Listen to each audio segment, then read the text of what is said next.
All right, Shalom. Brother Kafkwala coming back at you with another lesson, giving all glory, honor, and praises to Yahweh Bashim Yahushai, Bashim Akakwadash.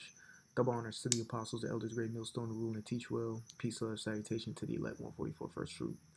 Another swift lesson. Hopefully, it's encouraging and edifying. Um, so, pretty much what I kind of want to name this lesson is like, I don't know what I want to name it, but pretty much it's on the line, along the lines of whatever you're going through, sometimes it don't even be like that. Um, we do have something what you call an ego. Let's see. An ego says a person's sense of self-esteem or self-importance.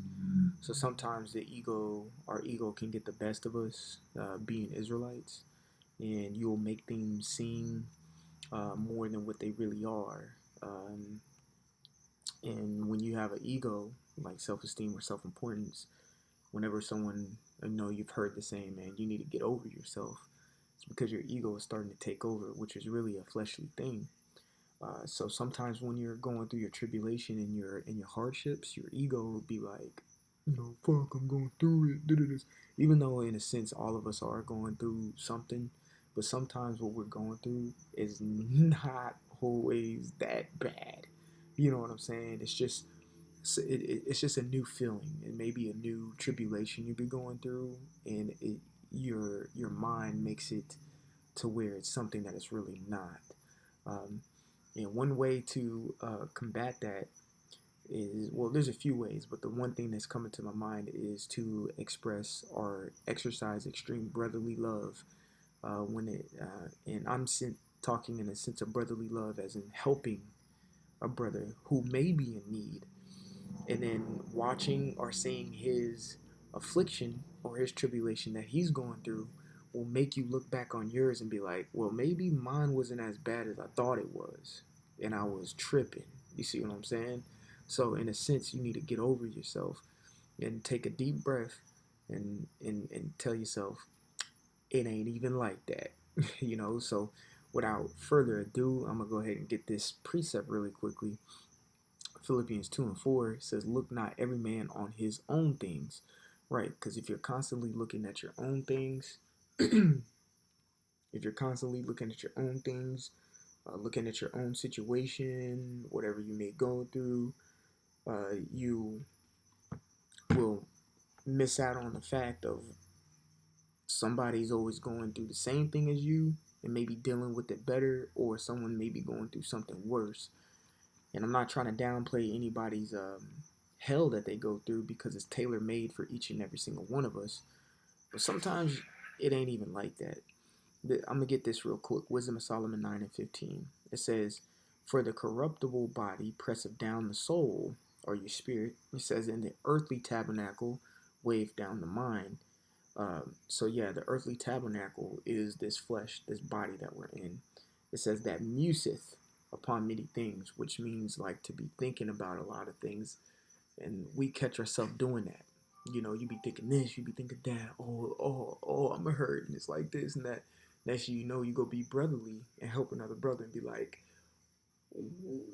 well, it's not as bad as I thought it was. And then you go back to your situation with a clearer mind and more optimism instead of being so pessimistic about things. You see what I'm saying? So going back, Philippians 2 and 4, look not every man on his own things. So don't be so ego driven, which is a person's sense of self-esteem or self-importance. The main thing here is self. All right.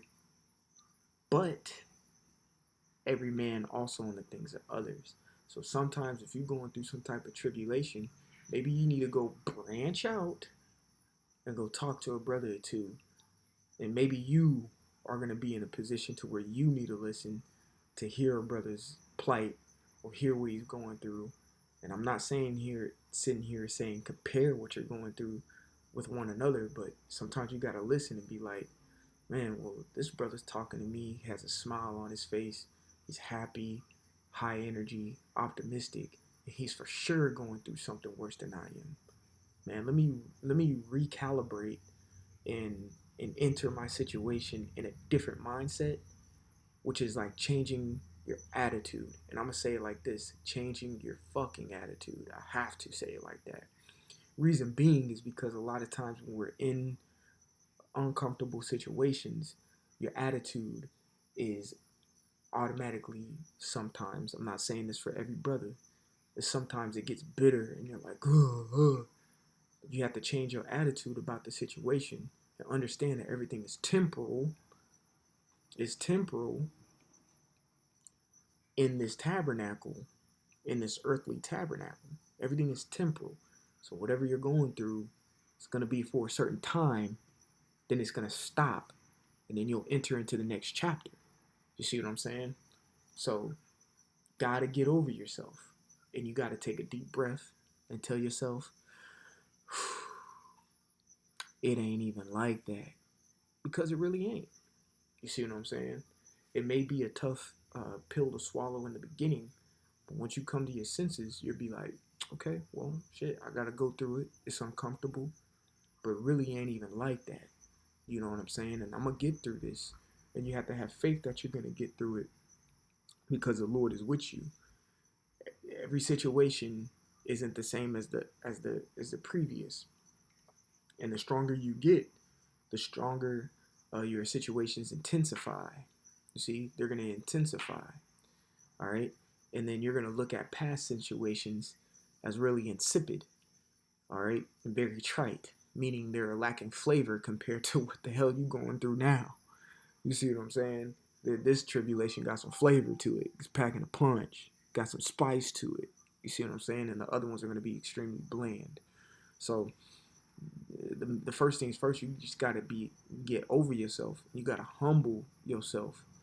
And as long as you're in a humble, contrite spirit, it's going to be easy for you to slither your way through. And I do say slither because the scriptures tell us to be like serpents.